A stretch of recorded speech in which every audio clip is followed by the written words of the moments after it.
day on Cornwall Pocket Farm. Today I'm doing something different because a few of you expressed interest in the bread that I was baking the other day, so I thought I would show you how I do it. It's really, really simple. The first day, it's a no-knead bread, so essentially you just mix it all together and leave it overnight. So I'll make the bread tomorrow morning, and I'll bring you on for that obviously. And today I'm just going to put the mixture together. So it's really simple and fairly approximate really. So I have a cup measure, and basically I'm just looking for lukewarm water, a bit warmer.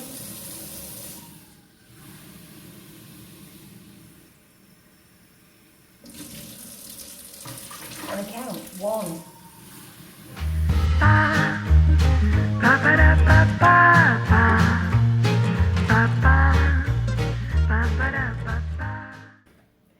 Six and a half. Well, 6 and a bit, 6 and some. And then essentially I feel it after that, really. So yeah, about that much. Okay, so now once we've got those in, it's just really salt and yeast. I'll just get those. Salt and yeast. 1 tablespoon measure. And sort of roughly 1 of salt. Maybe a bit more. That's about it. Yeast. This is just your standard, just dried yeast. We just get it in bulk, so because I use quite a lot of it, it's just instant dried yeast really. And I generally put in 2 of those, 2 and a bit. The bit's important. Just whatever I feel like. Okay, so the next bit's in the pantry. I have bulk flour, so it's too heavy to haul out here. So Jen and I go in and sit on the floor and do it. So I'll take you in there with me. So this is my pantry. As you can see, hopefully down there, I have all my bulk products in big white tins. I keep my pans, jars, and all sorts of toilet rolls, all sorts of things, as you can see. And I have an abacus behind the door where I keep all my goods that I get bulk order from the supermarket. But these are dried organic goods that again I get bulk order and delivered here by courier. So I'll set you up so you can see me measuring this out. Okay, so here we are on the floor of my pantry. This is the pot that I want to go into, and you can see that the yeast is floating around in the water. Sugar's probably gone down. This is my flour in here. And I just use this scoop and do a sort of a general shake. So that's about 1. And again we count. 1.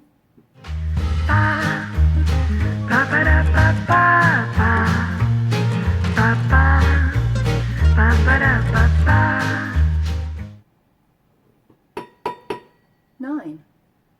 And usually I put wholemeal flour in.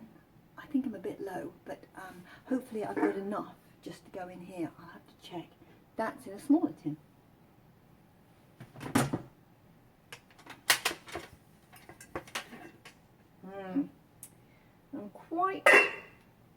I'm quite low, so probably only 2 cups in here, so I'll have to fill it up with, here, where did I get to? 9, 10,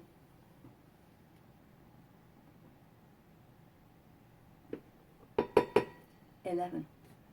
So this is spray-free flour from wild wheat, which is a New Zealand wheat grower down in the South Island, and makes really nice bread.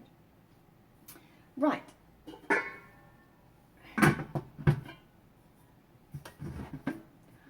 I shall do the other flour up on the side because it's easier and it's a smaller tin. Then I just mix it up basically until it all comes together and looks and feels like the right consistency. I won't show you me mixing all of this up, but I'll show you what it looks like when it's done. Okay, so I've just mixed it up. It takes about 5 minutes, not very long at all. Sort of the consistency that you get. It's sort of goopy, but it sticks together. I use this short spoon because it's I can get more grip with it. But basically I just do that. I mean, I suppose I could do it in the mixer, but I find it easier just to do it by hand, like that. And then you get this sort of, smoothish sort of dough, like that. Then I just scrape this off with a teaspoon, wash it, and then I just put the lid on, basically. Not all the way, just I leave a little gap, just so that the air can escape, and I just leave it overnight. And then the next morning I make the bread, and it just slow rises sort of in the house. Okay, so next morning now, and one of the key things I find when I'm doing my bread is to get set up. So I get everything out and line. Well, I just basically make some little sort of bread slings, if you like, out of baking paper, and I have one silicone piece. Just really it makes the bread easier to pop out. I have some dusting flour because I'll need that to do the kneading and to keep my hands clean. There's the dough from last night, and also I have these two pieces of important equipment. This is just a scraper that I use to get the dough out of the pot, and this is an important device for both clearing up and also for just starting off the dough. So those key pieces of equipment really. As you can see, the dough, I don't know if you can see the tide line that's coming up to here. It rises right the way up to the top. I know that this container, I don't know how big it is, but I know that it can take 13 cups of flour, or essentially that's 3 loaves of bread and 2 baguettes. And I know that I can fit in my fridge, because sometimes I make the dough and I leave it in the fridge for a week, or I think you can leave it up to 2 weeks. But anyway, I sometimes leave it for a few days if I don't get around to making the dough. And I know that this will fit in my fridge, but it's quite a large container. I don't know how big that would be. I've never actually measured it, but it's great because it has the lid, and so you can cover it but still let the air to escape, and it goes in my fridge. I got it from an op shop. I've also got another smaller one that was also in the op shop, which I use sometimes if I'm doing a couple of different types of bread. Obviously you can put less in this container, but the maximum I can get in there is 13 cups of flour, and then it's about 6.5 cups of warm water, and then obviously the yeast and the salt. So I think in baking terms that means it's roughly 50% hydration, but again it totally depends on the flour you're using, and also when the flour arrives, sometimes it's a bit different, so I just generally sort of feel it. And I just want to also make the point that I'm no bread maker expert. I'm just showing you what I do. I'm sure there are much better ways of doing it and more knowledgeable people out there, but I'm just literally showing you what I do to make bread in our house. Okay, well, let's get on with it. Okay, so I'm hoping you can see me. I've turned off the lights above the bench because it was glaring quite a lot up on the camera. So I'm hoping the light from the window is enough for you to see what I'm doing. Okay, so dough. This is the big scary bit where basically I see the dough goes everywhere. So it's it's lots of flour is the trick, I find, and make sure it'll always spread further than you think it will. Unfortunately, I might have chopped my head off in a bit of this, but it's quite difficult to film. So apologies if I have chopped my head off. Hopefully you can, the dough's the main event, isn't it? I mean, after all, you don't really need to see my ugly mug. Right, so lots of flour, flour on my hands, and then we turn it up. Are we ready? Release the monster.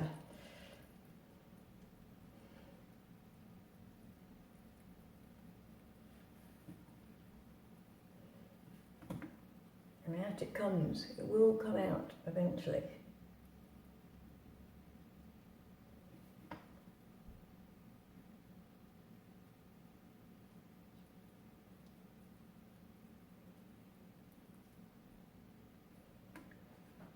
Okay, and this is where my handy spatula comes in, basically to get the rest of the dough out of the container.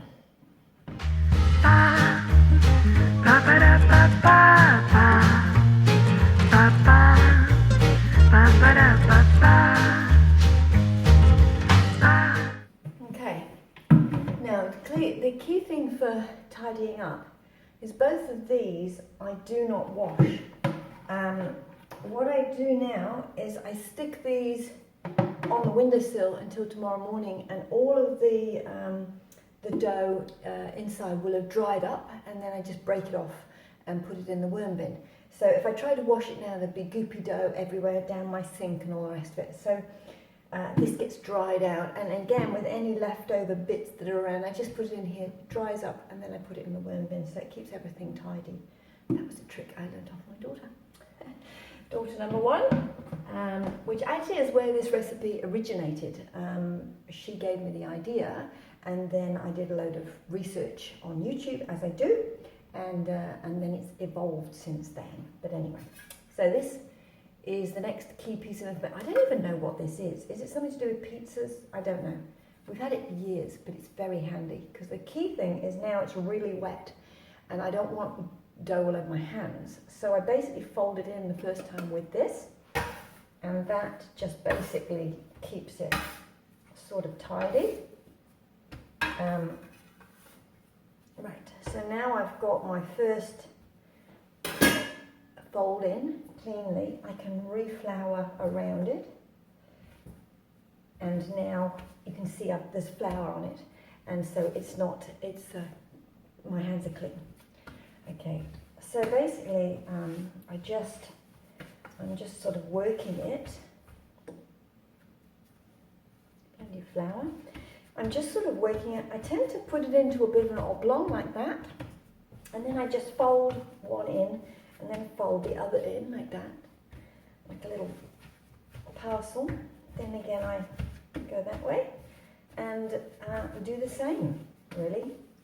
Squish it in the middle, turn it over, and I just do that a few times on the big piece of dough, and then we separate it into the pieces and work them separately. Okay, it's really just a sort of get it malleable and so it's not too sticky and nasty. Okay, so we need to cut out. This is very approximate. When you see it on YouTube, they have scales and they measure it, and I just sort of guess. It's a bit like the bit of this and the bit of that. I just guess. So, okay, I sort of take sort of a piece like that. It'll be very wet on the inside, so I try and hold it on the floury bit and just make a little pile. I'll do the same on the other side. Basically, just take, maybe like that. Are they roughly the same?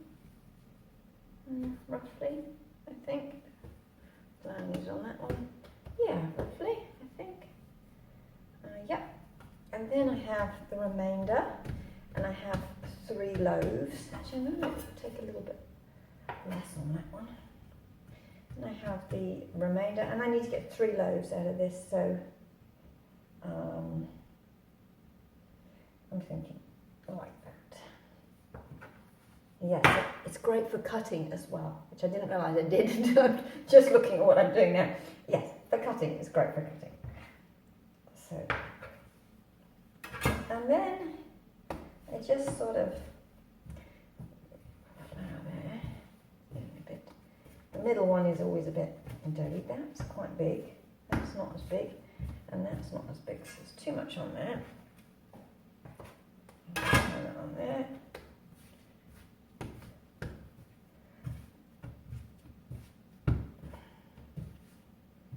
Yeah, still a bit too much there. Put that on that.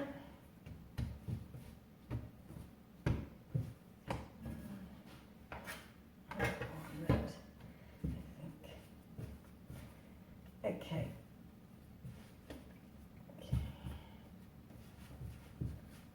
We'll call that one loaf, we'll call that another loaf, and that is another loaf. Right.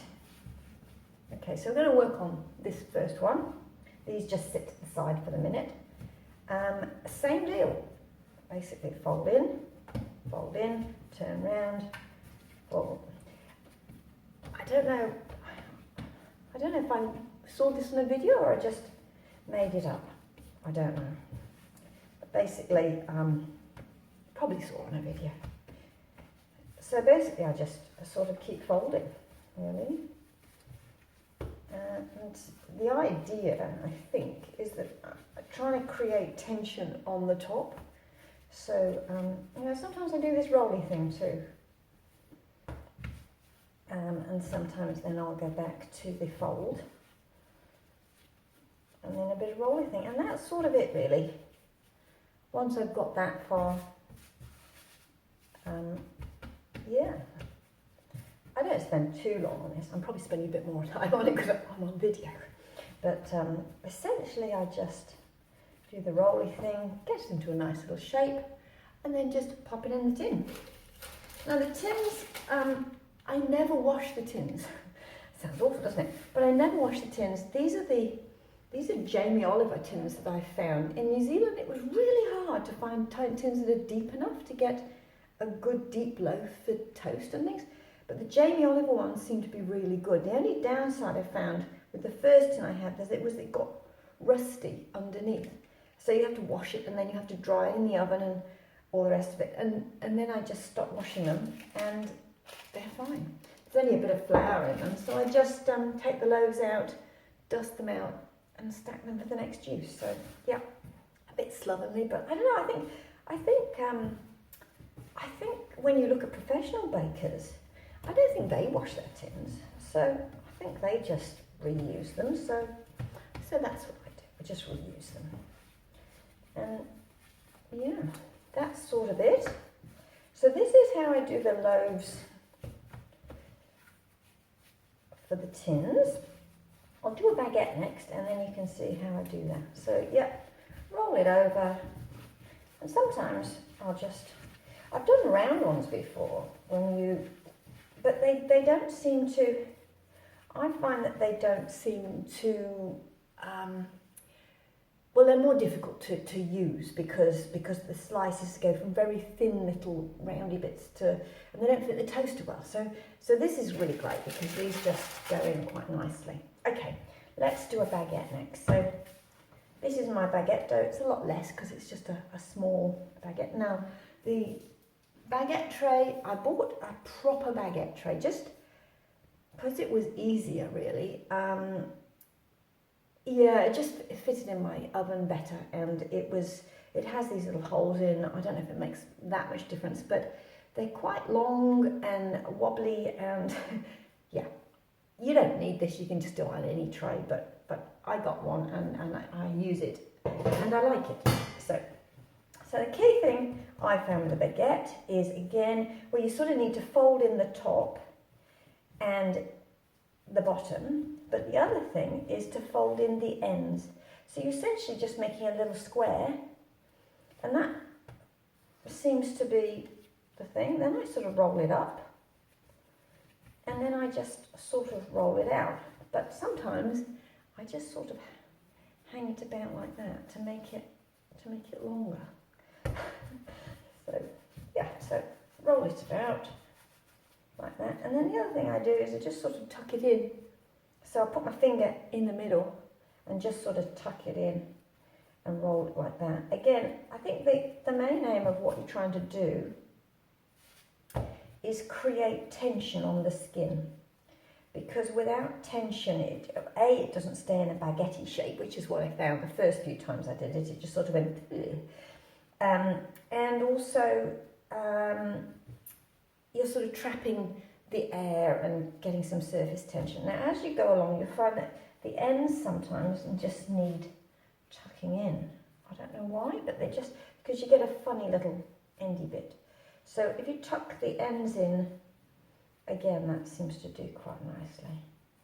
Right, getting to the point where I just get a bit more length on it. Right, and also they will expand a bit when they're resting in the trays, but depending on how wet your dough is, probably not that much. So just tucking the ends in again, and then just doing a roundy bit. Like that, and then sometimes I'll just give it a bit of a poke underneath like that. Right, that's it. And that one, then I'll bring it over here. Just goes on the baguette. So I've missed a bit. See, there's me telling you to get all prepped and get ready, and I didn't do it. So my hands are a little bit dirty now, which means I'm going to get a bit of flour in the kitchen. Not ideal, but anyway. What I have found with these trays is that they're a bit difficult to get them out of the bottom, because the dough will go through the little holes. It just goes through the little holes and gets stuck. So it gives a nice loaf and it holds it together, but what I have found is useful is just to put a little bit of greaseproof paper in the bottom, and then that means that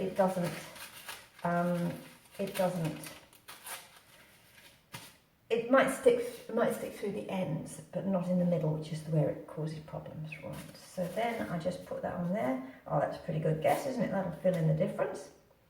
Right, so I'll get the other loaves together and I'll bring you back once I've done all that.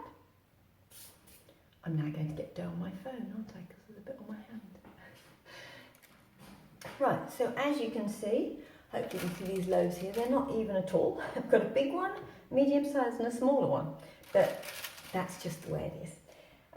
2 baguettes, one a bit longer than the other. Pull one out of it, maybe it'll reach out. Right, and then what I do is I just clear up some of the flour that's already from the dusting before. And then I just sprinkle it on the top of the loaves. This, basically, as you see, the next step, I cover it in a cloth, and this just basically stops the cloth sticking to the dough, and it makes a nice finish on the top, and otherwise this flour would just go in the worms anyway. So I just use it up on the top of the loaves, like this.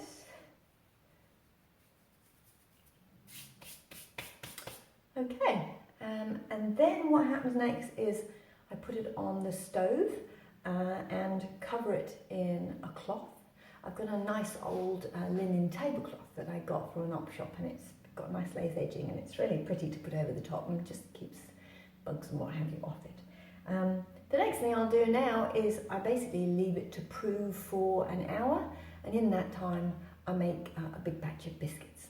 I make the biscuits, heat the oven up, they go in at 180, so they cook while sort of warming the oven up, if you like.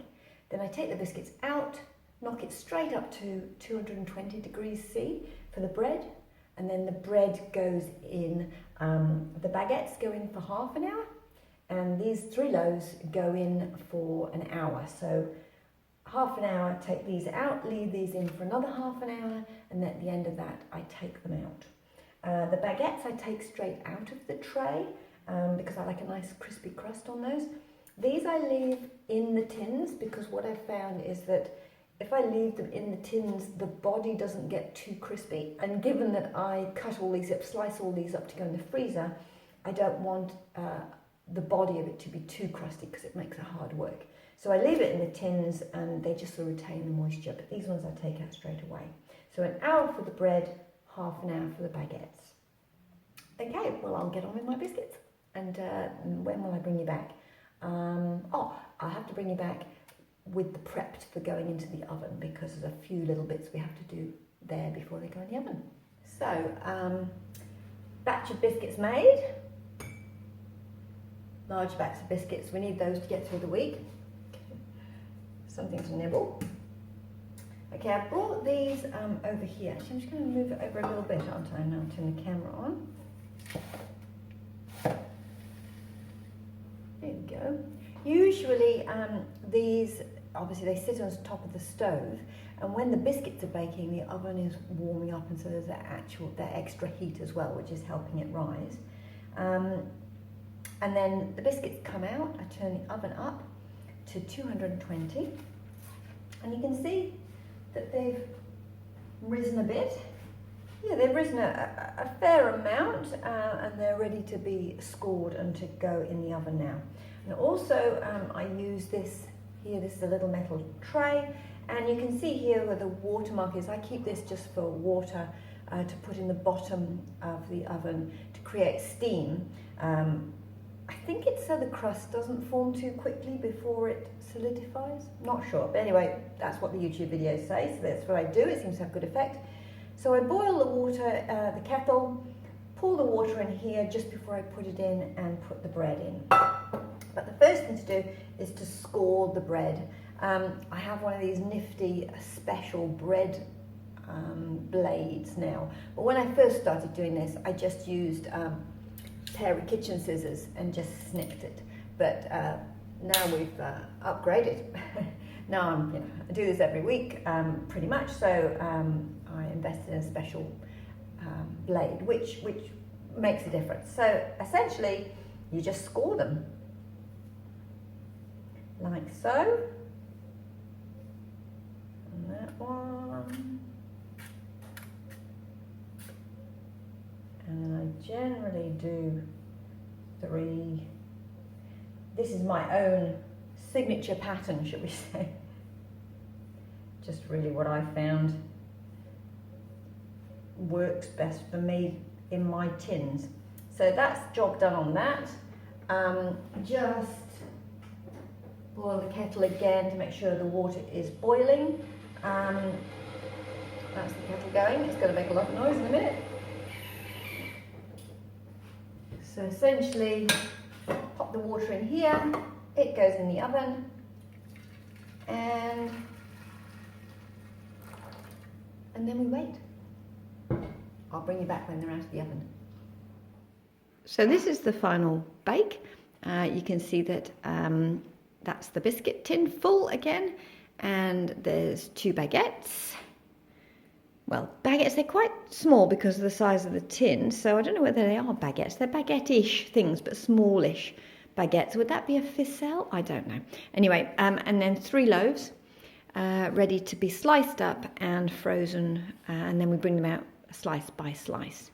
Now, the reason I do all of this together, obviously, is so that I'm only really turning the oven on once and then filling it up with a whole bunch of stuff. If I baked loaves individually, obviously it would take the same amount of energy but for a lot less bread.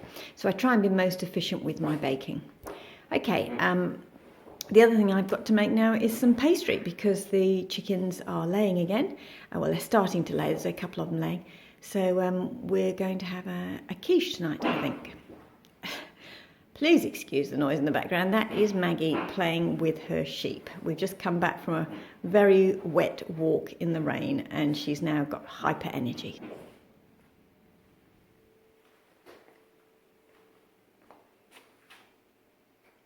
Who, me, she says. Me?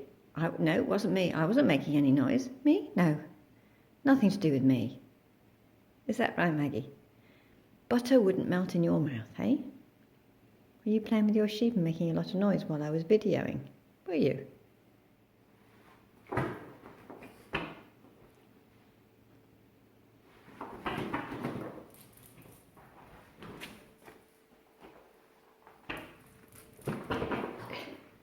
You do realise I'm trying to make a video here, don't you? Could we keep the noise down, please? Could we? Okay, you just be quiet, just for a minute. Okay, yes, look out the window. Good job. So it's a very efficient, and it really works for us doing the bread like this. It also eliminates all the bread bags and things that I was seeing in my rubbish, because I analyse the rubbish. It sounds a bit creepy, doesn't it? But I do actually look at what goes in the bin and then figure out how we can stop doing that, either by changing what we buy or by making it ourselves and eliminating the packaging and the food miles and things altogether.